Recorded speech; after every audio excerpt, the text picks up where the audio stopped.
Hola, buenos días. Soy el doctor Carlos Alonso. Vamos a platicar un poquito de algunas técnicas de ablación en la glándula mamaria.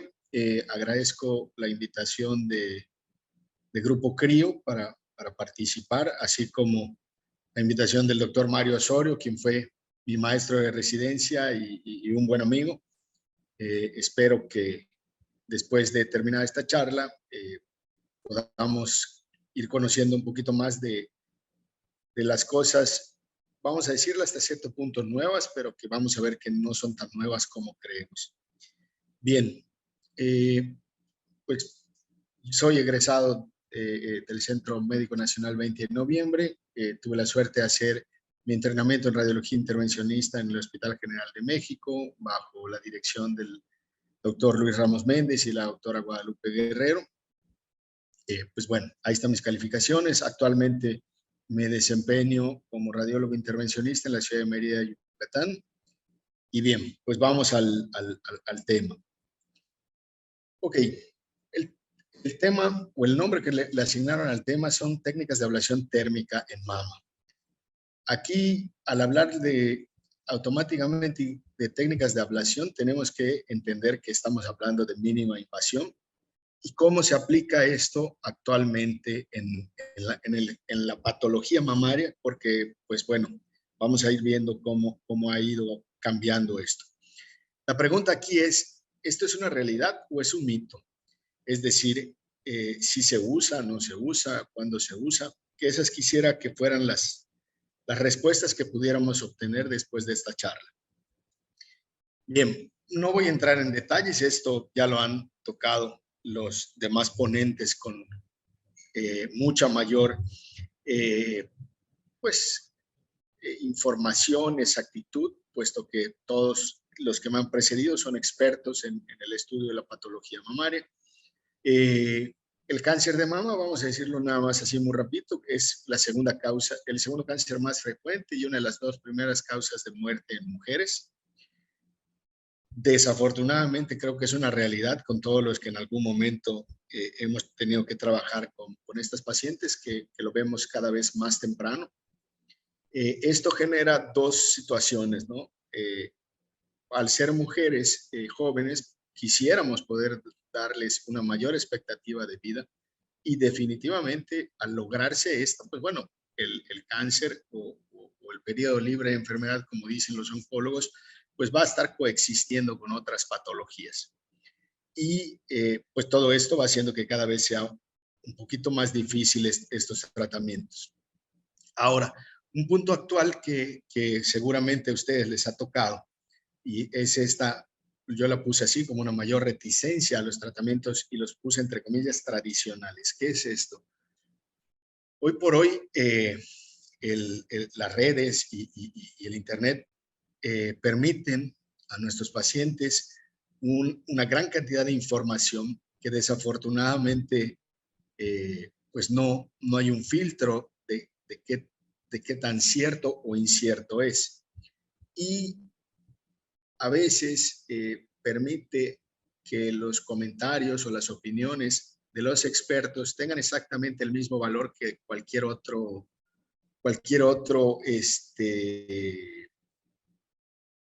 usuario de estas aplicaciones o de estas plataformas. Y esto dificulta mucho porque hay una gran cantidad de información, pero que desafortunadamente no siempre o en la mayor parte de las veces esta información es, por decirlo, lo menos inexacta.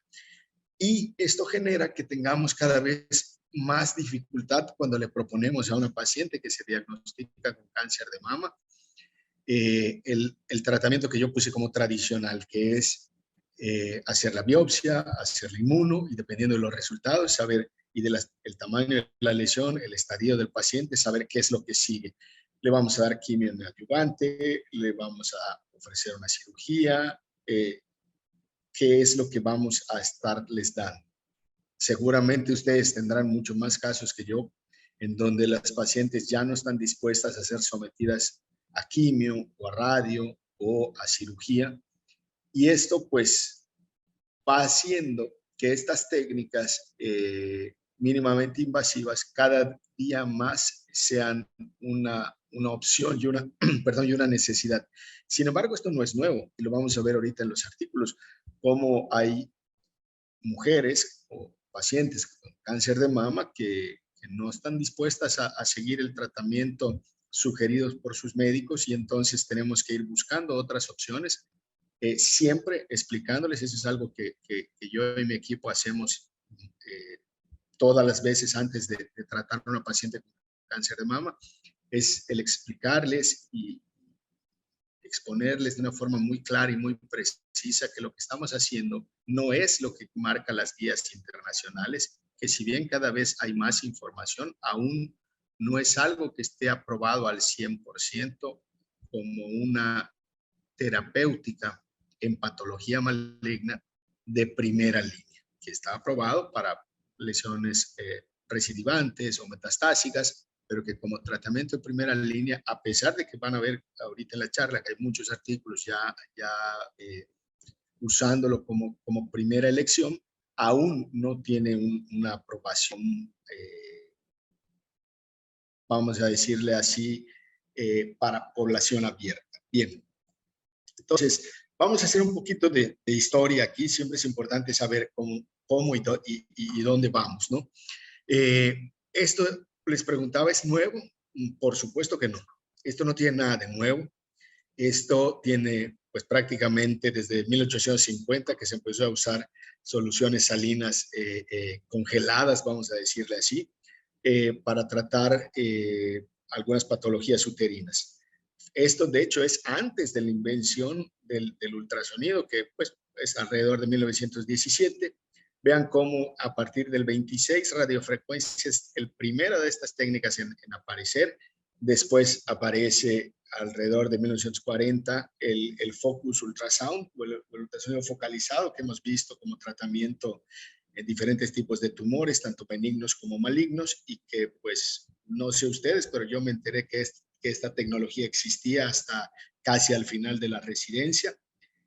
A partir de los 60, o una de las técnicas de las que vamos a hablar, que es la crioablación, es que logran tener un sistema que permita entregar esta energía o mejor dicho, generar esta ausencia de calor, porque el frío, como dice el doctor Elizondo, no existe como tal, sino lo que existe es la ausencia de calor, pero que esta pudiera ser a través de un sistema seguro y que permita al médico poder tener un acceso hasta el sitio deseado. Todavía, vean, cuando en los 80s, algo que según yo tenía mucho tiempo y no lo es así, el uso de alcohol para tratar diferentes tipos de patologías, como hizo el Grupo de Barcelona con los hepatocarcinomas. Y bien, entonces, a partir de los 90s esto empieza a crecer más y más rápido y se va dando de la mano con toda la tecnología que conocemos. Vamos a ver en diferentes momentos de la charla muchos artículos donde creo que mi intención de poner estos es que nos demos cuenta que hay mucha información, que no es tan raro y que cada día más está en uso estas tecnologías. Fíjense cómo el doctor Littrup alrededor del 2013, su criterio de inclusión era que fueran pacientes que no aceptaban el tratamiento quirúrgico. Recordemos que la cirugía como tal en mama ha cambiado mucho. Pasamos de aquellas mastectomías radicales con todas las complicaciones que nosotros conocimos y bueno, hasta ahora tener cirugías más pequeñas, preservadoras de piel o preservadoras del complejo areolar pezón o pensadas más en la reconstrucción posterior al término de los tratamientos. Y vean cómo tenemos desde los años 2000, principios de los 2000, diferentes criterios que han ido cambiando. Antes decíamos que tenían que ser menores a 2 centímetros, que tuvieran al menos 1 centímetro o centímetro y medio alejados de la piel. Más adelante vamos a ver el por qué, es la importancia de que tengamos cuidado con la piel. Y así con cada uno de los artículos que les presento en esta tabla. este es uno de los últimos. Tuve la suerte de ver una exposición hace un par de semanas en una plataforma donde hablaban de pues de esta investigación que se denominó ICE3. En esta tiene una de las ventajas, pero que vamos a ver que no es la única, no es la primera vez que se hace, porque antes básicamente todos hacían crioablación y posterior a la crioablación había una resección donde se corroboraba que que se haya destruido por completo la lesión y que no hubieran márgenes positivos posteriores a la ablación. En este artículo, como vamos a ver, ya no están haciendo la resección posterior a la crioablación. Bien, este artículo, ¿qué tiene de importante? Bueno, pues tiene, como ya marcan las nuevas normas, tiene que tener una aprobación por los comités de ética y en los que pues ya cada día más participan y que realmente los pacientes y los médicos conozcan los beneficios y los alcances de lo que están tratando de proponer. Básicamente en este fueron mujeres de 50 o más años que tuvieran, en este caso, tumores de 1.5 centímetros o más pequeños y que fueran visibles por ecografía. Tenían que tener una biopsia positiva y que fuera carcinoma invasivo unifocal, que no hubiera carcinoma ductal in situ ni carcinoma lobular. Como seguramente ya han visto todos, hoy por hoy, casi igual de importante que tener una biopsia que nos compruebe que hay malignidad en esa lesión, es igual la inmunohistoquímica que nos permite conocer el tipo de tumor al que nos vamos a enfrentar.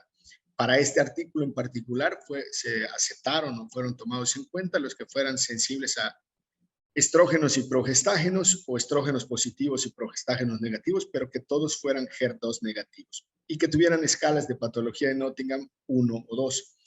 Como les decía, uno de los puntos medulares de esta investigación es que no había resección quirúrgica posterior a la ablación, es decir, el tejido ablatido se mantenía en la mama.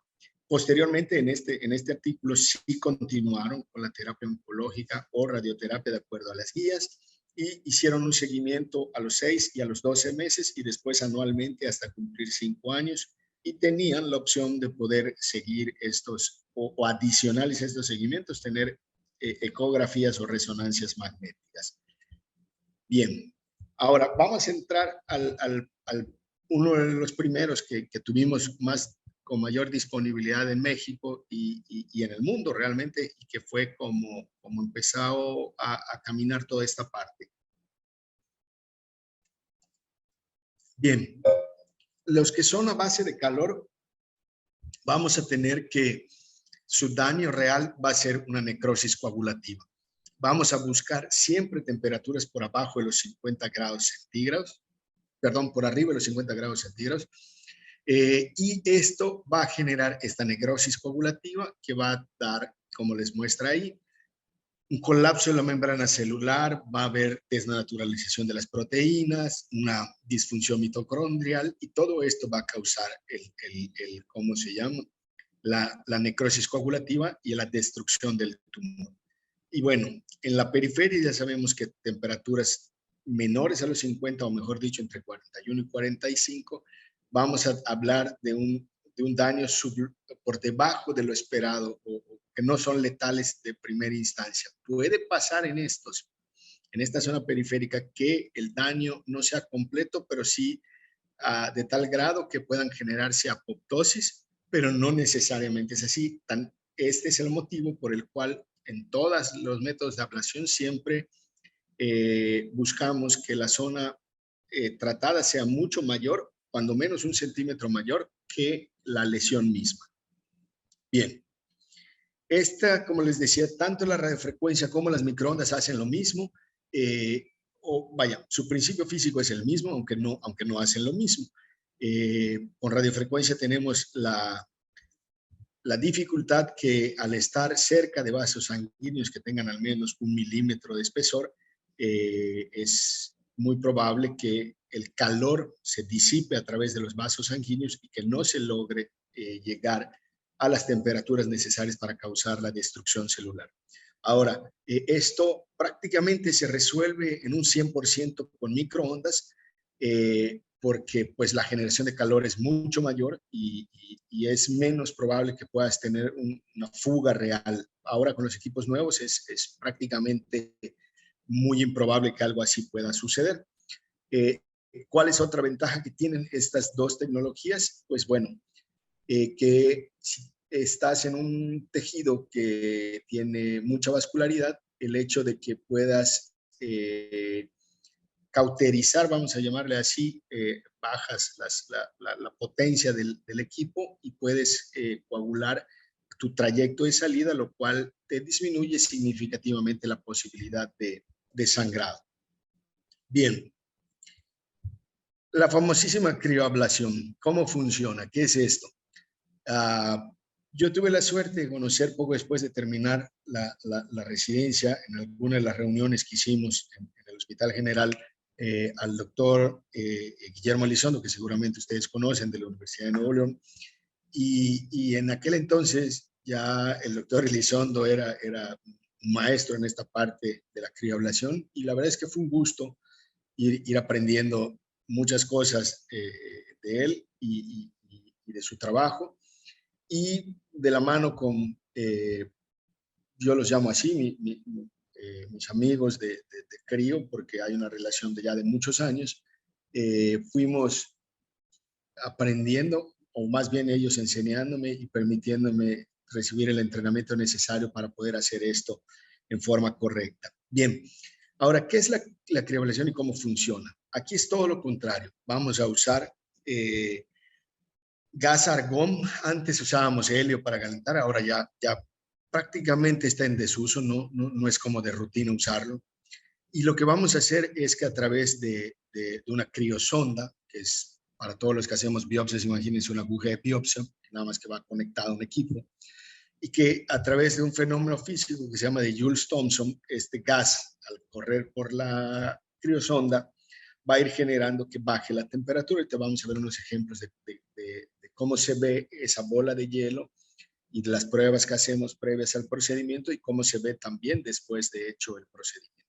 Entonces, ¿aquí qué pasa? Vamos a buscar temperaturas en promedio por abajo de menos 40 grados centígrados. Después de menos 40 grados centígrados tenemos un daño celular irreversible condicionado por el frío.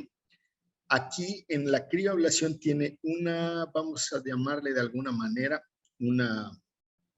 pues un punto en contra con respecto a las que son generadas en calor. Crío es más lento porque tenemos que hacer al menos 2 ciclos. ¿Por qué hacemos 2 ciclos? Cuando nosotros congelamos y podemos llegar a temperaturas de menos 100, menos 120 grados centígrados, todo depende mucho del tejido que estamos tratando.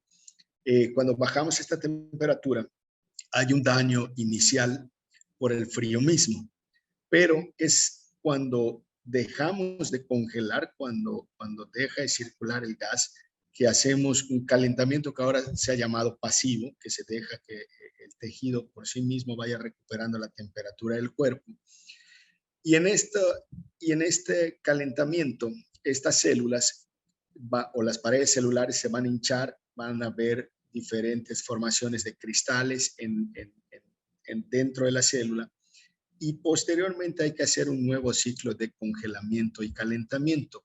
Cuando se hace esto, podemos tener, bueno, no vamos a tener la ruptura como tal de la pared celular y la muerte de estas células, pero además vamos a tener un daño hasta cierto punto reversible, pero que en estos casos es muy probable que esta célula, con el daño que tiene, a pesar de no haber llegado a una temperatura letal, sí cause un daño que va a generar apoptosis.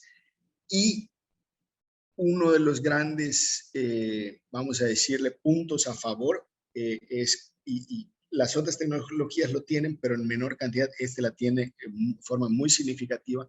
Vemos un estímulo del sistema linfático, inmunológico del paciente.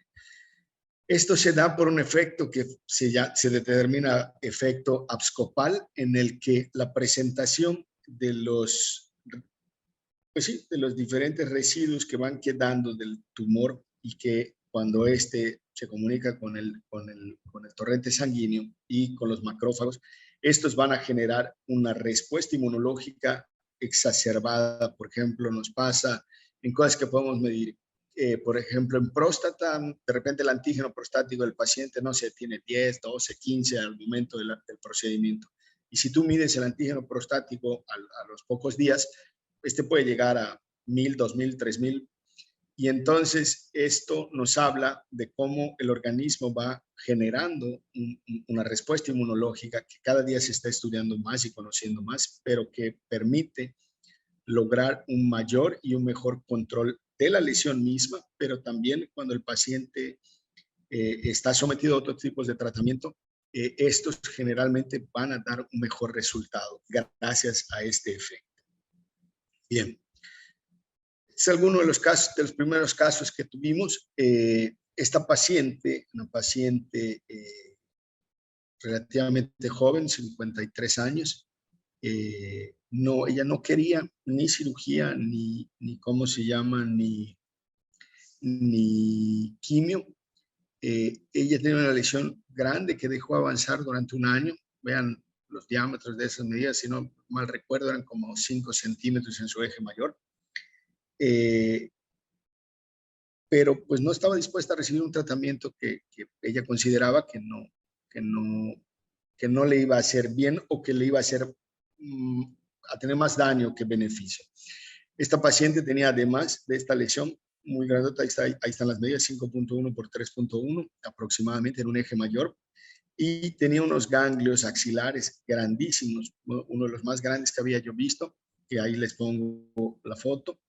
Y bueno, ella fue sometida a crioablación. De hecho, la lesión era tan grande que tuvimos que hacer casi el 70% de la lesión en una primera sesión, y posteriormente tuvimos que hacer el tejido residual que nos quedó, más los ganglios, porque no había forma de hacerlo. Nos gastamos todo el gas que teníamos disponible en aquella ocasión, y ella estaba muy consciente y le dijimos que debido a las dimensiones, pues teníamos que esperar la respuesta, ¿no?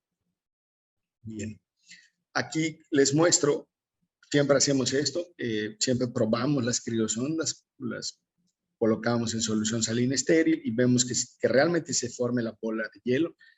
Esta es su forma inicial. Obviamente, conforme se completa el ciclo, van quedando mucho más grandes. Ahora,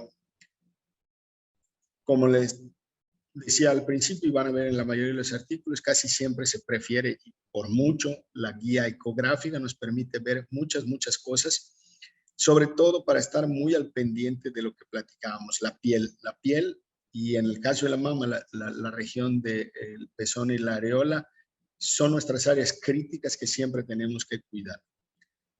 Bueno, aquí una foto de cómo teníamos, en este caso, utilizamos 3 criosondas para tratar de dar la morfología de la lesión, que era muy grande. Aquí es cuando iniciamos los ciclos de congelamiento. Si ustedes se fijan, hay 3 imágenes que generan una sombra acústica. Así es como se ve la bola de hielo en ultrasonido. Y si se fijan, pues vemos parte del tejido que se encuentra entre ellas. Aquí cómo va creciendo la bola de hielo, como lo que buscábamos era que debido a los diámetros de cada una de las agujas pudieran conjuntarse y hacer una zona de ablación mucho más grande que permitiera tratar la mayor cantidad de la lesión. Vean de qué tamaño termina quedando la bola de hielo, y pudimos hacer un barrido extendido que, pues, para todos ustedes que se dedican a mama, para mí pareciera como una prótesis mamaria, prácticamente por el tamaño y sus dimensiones. Bien, este es otro caso de hace poquitas semanas. Una paciente igual con 8 meses ya del diagnóstico, no quiere recibir quimio, ni radio, ni cirugía. Tenía ahí ciertos temas que no estaba de acuerdo, y bueno, propusimos el tratamiento. De hecho, ella nos buscó y platicamos muy ampliamente de los riesgos y los probables beneficios y de los seguimientos que había que tener, ¿no? Aquí van a ver las imágenes, igual otras de ecografía. No, les pido una disculpa, quería yo ponerles unos videos de cómo se ve realmente la bola de hielo, vamos a decirlo así, en tiempo real, pero pues no fue posible. Como les decía, la guía ecográfica siempre la preferimos porque nos permite ver nuestro sitio de acceso y tratar de, cuando tenemos, como en este caso, lesiones muy grandes, tratar de poder entrar al eje longitudinal más fácilmente y poder tener una zona de ablación mayor de toda la lesión. Aquí cómo se va haciendo la bola de hielo, otra vez vean cómo muchas veces pasa esto y hay que tener cuidado, ver bien o buscar donde teníamos la lesión para ver si realmente estamos cubriéndolo por completo o si nos quedan partes sin cubrir. Aquí les quise poner en este caso, en esta paciente hicimos una tomografía de tórax. Vean cómo se ve esto que ven ustedes. Ya ella ya no tenía la criosonda. Simplemente, así como vemos los cambios en el ultrasonido, también los vamos a ver en la tomografía. Vamos a ver otros ejemplos más adelante, pero hablando de mama en específico, quería mostrarles cómo esto fue aproximadamente unos entre 8 y 10 minutos después de terminado el segundo ciclo. Y cómo todavía se puede ver en el tejido esa línea que era donde estuvo la criosonda, porque todavía hay cambios en la densidad generadas por el frío. Esa también es la gran ventaja que tiene crío cuando la guías por tomografía. Tienes la posibilidad de ver la formación de la bola de hielo y cambia la densidad del tejido y sobre todo te da esa oportunidad de acercarte a estructuras que pues con otras técnicas difícilmente lo intentarías. Bien, como les decía, pues a veces podemos tener la guía con tomografía. En estos casos pues fue más de que queríamos ver sobre todo que la prótesis que tenía la paciente no la pudiéramos poner en riesgo. Las otras son de resonancia, no son mías. Esta paciente también fue, vean, en un seguimiento a 15 meses y en ella fue una lesión benigna, un fibroadenoma, aunque se veía muy feito, pero pues hay la resolución prácticamente completa de la lesión. ¿Por qué? Porque lo esperado es que los tumores, independientemente de que sean benignos o malignos, van a tener una disminución. En algunos casos puede ser tan importante como en este caso, pero en la mayor parte de los casos no lo es.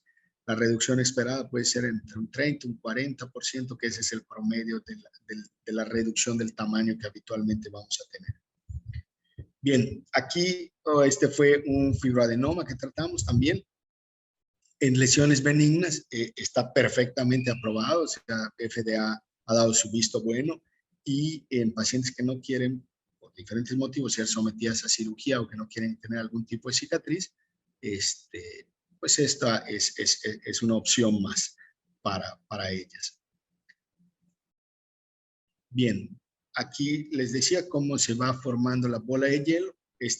Fue una metástasis de un cáncer de mama a riñón. Vean cómo en la tomografía, si ustedes se fijan, pueden alcanzar a ver un cambio en la densidad en esta zona, que es donde estábamos congelando. Aquí se ve un poquito más claro. Este cambio que vemos aquí es al que nosotros denominamos bola de hielo. En el caso del abdomen, pues generalmente hacemos muchas cosas para tratar de separar las estructuras que pudiéramos lesionar. Generalmente usamos líquido o aire, o en algunos casos se pueden usar hasta balones de angioplastía para crear un espacio que permita ablatir en forma segura la totalidad de la lesión. Este fue el trabajo de un buen amigo, un técnico radiólogo, Ángel Yáñez, que tuve la suerte de estar trabajando con él en los últimos 3 años, y él aquí lo que hizo fue el antes y el después, ¿no? Es para dar una idea de cómo era la lesión antes y cómo quedó después de la ablación. Y ahí básicamente no es que ese tejido esté ausente, sino el cambio en su densidad lo pudo él restar y demostrar que se había ablatido la totalidad de la lesión. Bien. Pues bueno, seguramente a ustedes les ha tocado ver que desafortunadamente no siempre hay muchas cosas que ofrecerle a nuestras pacientes y la enfermedad pues de forma invariable puede llegar a progresar y pues en el caso de esta paciente, que fue un caso que nos enseñó mucho, ella tenía ya metástasis hepáticas, metástasis óseas y básicamente lo que ella tenía era mucho dolor y era lo que ya no quería tener. Ella fue una gran maestra, nos enseñó que podíamos arriesgarnos y fue una gran paciente, la verdad. Tratamos diferentes niveles donde estaban todas las metástasis. La planeación pues fue lenta, fue tediosa y en esta paciente creo que si no mal no recuerdo tardamos mucho tiempo, cerca de 7 a 8 horas en los niveles que queríamos. De hecho, antes de empezar le pedimos y los marcamos en la piel, ella nos iba diciendo cuál era el sitio que más dolía y así los fuimos numerando y fuimos cubriendo la mayoría de ellos. Bien, aquí yo en lo personal, a pesar de que Crio en específico es una tecnología que como tal no le va a generar dolor al paciente cuando congelamos, pues todos sabemos el efecto que tiene el frío de disminuir el dolor. Pero a pesar de eso, en el abordaje puede haber dolor. En esta paciente tenía dolor y definitivamente yo y todo mi equipo tratamos de que, bueno, no tratamos, ya es casi una regla, no hacer absolutamente nada sin el anestesiólogo. Aquí está la doctora Cintia, que es otra compañera. Siempre trabajamos en conjunto. Ya no vemos una opción trabajar sin el apoyo de los anestesiólogos. Bien, aquí otra más de las monerías que hace todo el equipo, que les decía este técnico que tenemos que nos presenta este tipo de imágenes, donde lo que hizo él fue sobreponer la zona de ablación sobre la zona en la que originalmente estaba el tumor. Esta zona fue la única zona hepática que tratamos porque habíamos visto que en los estudios de PET siempre se había mantenido y a pesar de los diferentes momentos donde había tenido una mejor o menor respuesta a la paciente, esa zona siempre se había mantenido. Y bueno, quisimos tratarla también para tratar de mejorar un poquito sus condiciones, a pesar de que sabíamos que no, pues que estábamos haciendo un tratamiento subóptimo.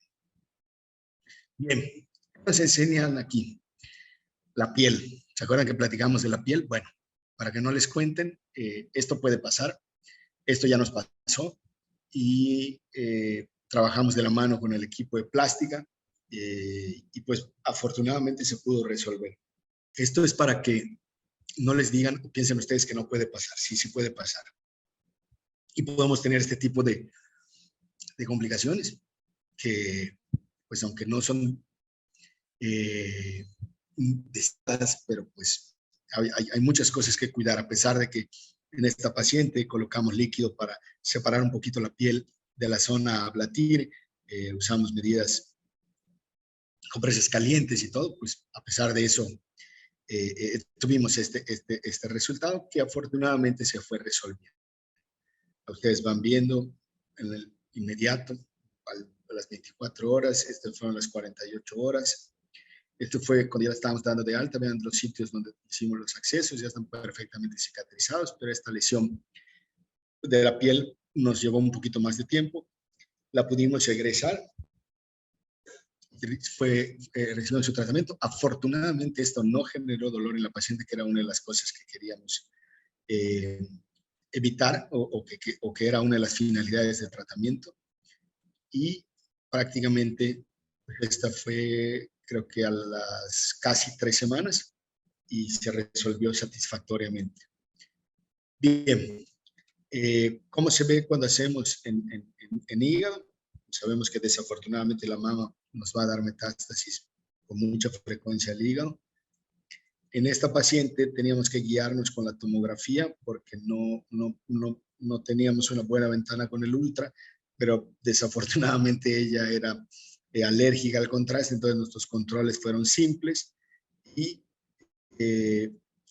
aquí les muestro, este es otro caso muy similar al anterior, donde quería mostrarles cómo se ven las microondas. Este es un ejemplo de una aguja de microondas y cómo se ven todos estos cambios en esta zona.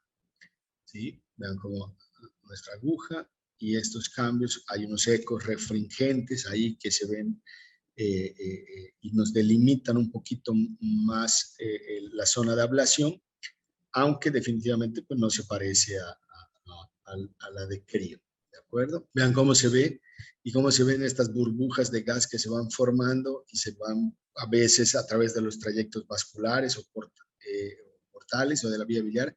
Las primeras veces que los vimos, no les puedo negar que era estresante, ¿no? Pero afortunadamente esto es lo habitual, o sea, vas a ver ese tipo de, véanlo aquí como se ve al principio del video. Aquí está, ¿de acuerdo? Entonces, cuando lo vean, no se asusten, eso es algo esperado que pueda suceder. Bien. Este es otro ejemplo que les decía, esta fue la paciente que era alérgica y pues nos tuvimos que hacer el control con resonancia y pues bueno, afortunadamente se pudo ablatir la totalidad de la lesión y esa es una paciente que tenemos en seguimiento a pesar de su edad avanzada y que pues sigue hasta ahora afortunadamente libre de enfermedad. Les decía, no solamente con Crion te puede pasar, por eso es muy importante conocer la energía que te está entregando tu equipo. Por eso es importante saber dónde estás poniendo tus agujas, cuál es el diámetro esperado de ablación y poder tener medidas de control, porque esto también puede pasar con el calor. Puedes tener quemaduras por calor, como en este caso, que afortunadamente fueron pues de primer grado y se resolvieron satisfactoriamente para todos. Bien, una más de los artículos que habíamos comentado al principio. Vean cómo en esta revisión de 2017 del Journal de European Radiology, cómo hay radiofrecuencia, ablación con láser, el ultrasonido de alta intensidad, la crioablación y las microondas, y vean cuántos estudios hay corriendo, cuántos, como decimos, cuántos papers hay, cuántas pacientes se enrolan en estos, cuáles son los porcentajes de éxito, dependiendo de cada uno de ellos tenía un motivo distinto o metas diferentes en estas investigaciones.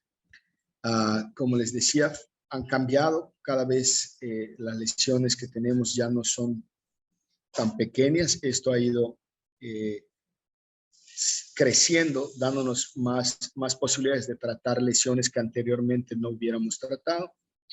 Vean cómo que crioablación, pues aquí lo usan ya sea en fibroadenomas o tumores de cáncer menores a 3 y hasta máximo 5. Ellos o en muchos lados usan la anestesia local. Nosotros usamos una sedación consciente, como les decía, tener al anestesiólogo ahí. ¿Por qué? Porque nos hace sentirnos más cómodos a nosotros y más cómodos a nuestros pacientes, porque pues, siempre va a haber mucho estrés y pues el dolor no sirve de nada, no va a ayudar absolutamente nada a nuestro paciente ni al procedimiento. Por último, quiero que platiquemos de algo que es relativamente nuevo y que la verdad es que nunca pensé que fuera yo a usar en mama. Sin embargo, pues como ustedes han visto, una de los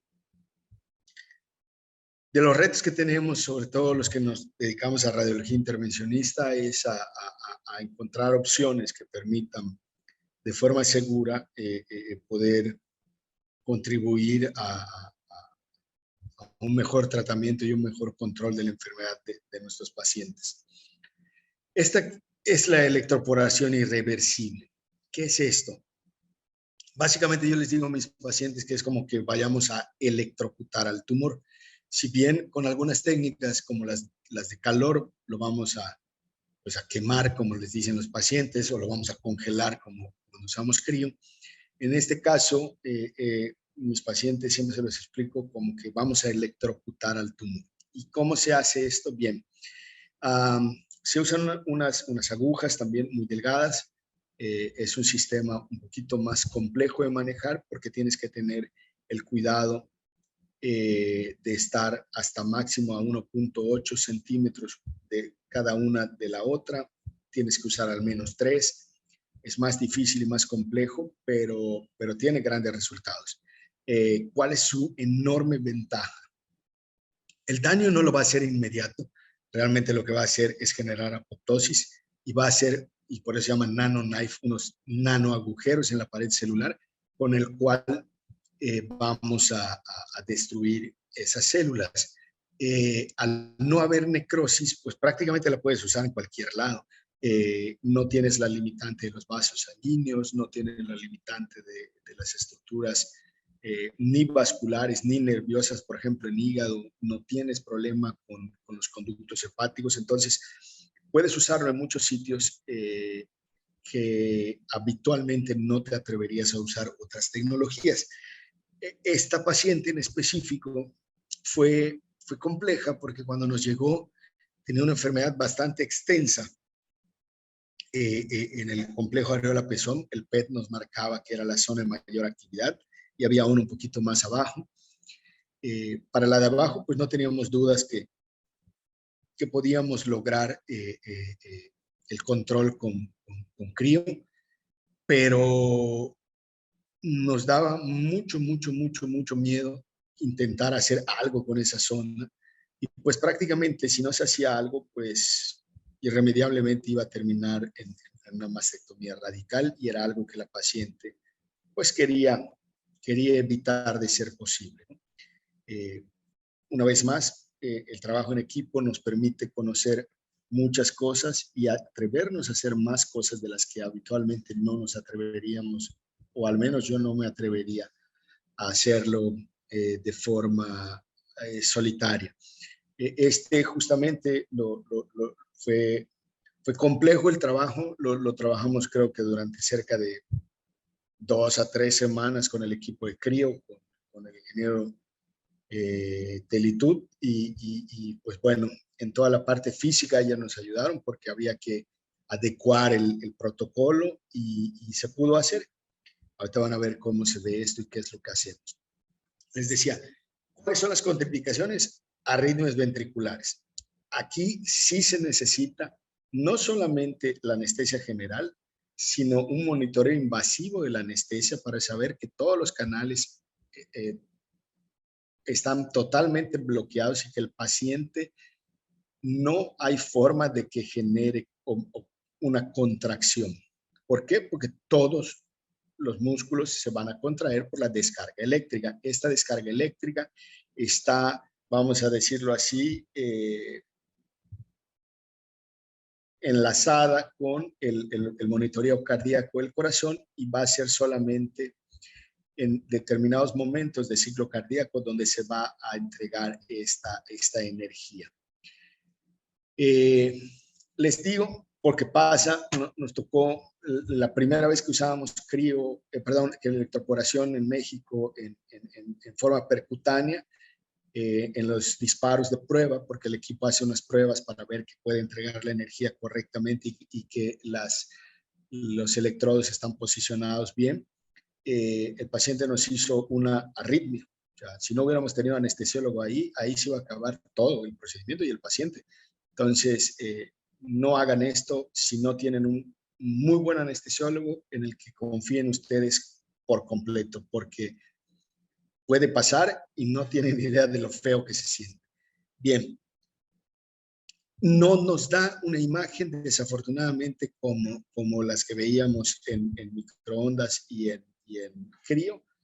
Hay algunos cambios sutiles posteriores cuando inyectas contraste y ves un poquito de reforzamiento periférico, pero de ahí en fuera es prácticamente difícil de ver algún cambio. De hecho, el daño celular, bueno, al no existir, o ese daño celular que hay, pues, porque no es que no exista, lo vamos realmente a medir o a conocer entre 60 y 90 días posteriores al tratamiento, que es más o menos lo máximo que debería tardar la apoptosis de estas células.